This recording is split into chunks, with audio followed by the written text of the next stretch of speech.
Next week, on Wednesday afternoon, the Minister of Finance is presenting the budget speech to Parliament. And there are great expectations.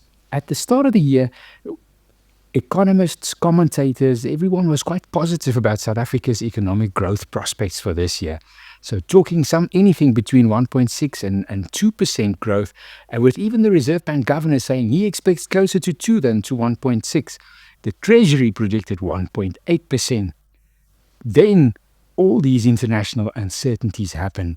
The SONA again listed all our problems and many of the solutions that we're already working on. But did it convince international investors and even local investors that this economy is on the right track and it's going to keep growing, of course, in the face of all these international uncertainties? So the Minister of Finance has a tough task ahead to try and calm nerves and still spend the money on whatever would drive economic growth and job creation in South Africa. So frequently when commentators leave Parliament, they say, well, the Minister didn't do enough for economic growth and job creation. But we have to think about the drivers of growth from three different perspectives. So from the aggregate spending perspective, households spend, there's investment spending, then there's government spending and the net of exports and imports. From that perspective, our budget's almost always been expansionary because there's a deficit. Government spends more than they take in from the economy in the form of taxes. So from that perspective, the minister is stimulating aggregate demand and economic activity in South Africa. The alternative way is to say, let's look at the more fundamental drivers of economic growth. And how does the spending and taxation that we see in the budget support that? So one of them would be to say that the minister needs to spend on infrastructure. He needs to ensure that the railways and the ports are working, that the lights are on, and he typically does that, but he doesn't have a lot of money for that. So when the minister leaves Parliament, commentators frequently say, the politicians specifically, he didn't do enough for economic growth and job creation. But you have to think about what perspective you have on this. If you're coming from the aggregate spending side, he always does enough. There's a stimulation of aggregate demand simply because the government spends more than they collect in taxes. So we haven't that real austerity in the sense that they spend less than the tax take. And he is contributing to economic growth by increasing the aggregate demand. If you look at the supply side and the more fundamental drivers of economic growth, those are education, infrastructure, health. And government spends a lot of money on that. And the minister will mention initiatives for the infrastructure fund and spending on water infrastructure, etc. But he doesn't really have a lot of money available to fund those. He's looking at innovative ways of co-funding with the private sector, different kinds of project setups. So don't expect a lot of money promised for this spending, but it is prioritized in the bigger reform program. The last instance is to say that growth is also a function of sentiment and confidence. And there his job is really to just steady the boat. He needs to show credit rating agencies and investors that he is serious about consolidating government finance and reducing the deficit and the debt burden. So if he's able to have a deficit, spend on the right things, whatever money he has available, and get their confidence that it's going to be sustainable, that should aid economic growth and eventually job creation by the private sector. Economists are listening for a few key points on the spending side of the budget to know how the minister is spending on the right things and boosting confidence. So one of them is Transnet, and they've been asking for an equity bailout for some time. The Treasury's been giving them tough love, so we'll see whether that's continuing or whether they'll make some sort of concession. That's one of the big ones. The other one is Eskom, of course, and Treasury is set to make a 40 billion rand transfer in debt relief to Eskom, but a 70 billion rand debt relief in the form of a swap of Eskom bonds for South African government bonds. So they are slowly but surely bailing out Eskom in different ways, and I think that's one of the things that can sort of help with the confidence angle.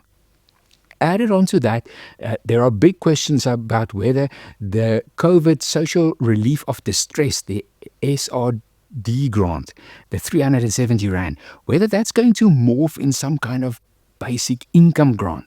And apparently there's a leaked ANC policy paper that shows that this is what they have in mind. But we'll see how Treasury takes that up and how the minister sells the continuation of that grant, now slowly turning into something else. Recent events in the DRC has shown that there's also a need for funding the army. Military spending has been low for some time, and there are rumors that there might be an increase of funding allocated for military spending in this year. But we'll have to wait and see. We know that there's been a directive that government departments need to reprioritize some of their spending for the G20. So lots of dignitaries are attending numerous meetings in South Africa in the year to come. And for example, the police service need to shift some of their spending to ensuring safety for these visitors in the year to come. But no new spending, it's reprioritizing within departmental budgets. We know that there's a question with the suspension of US aid to South Africa, but those amounts are being covered, and the PEPFAR spending is continuing. So we've heard that that spending will still be provided, and no one's expecting big shifts in the South African health budget to accommodate gaps that were left by the suspension of aid.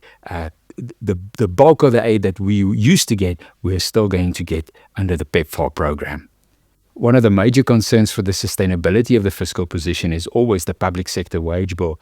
We know that government's offered a cost of living adjustment of 5.5%, and it's already been accepted by some of the unions, but the process is still continuing.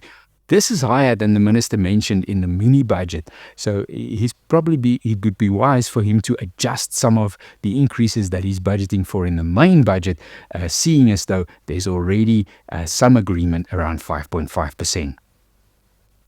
On the tax side, economists are not really expecting significant changes in either personal income tax, companies tax, or value-added tax. There might be some relief in terms of the personal income tax brackets.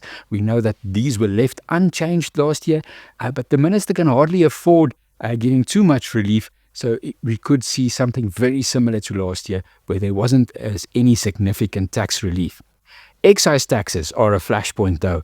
At the end of last year, the government published a paper thinking about a minimum per unit price of alcohol. And the implication of that could be in the order of a 78% increase in excise taxes on alcohol specifically.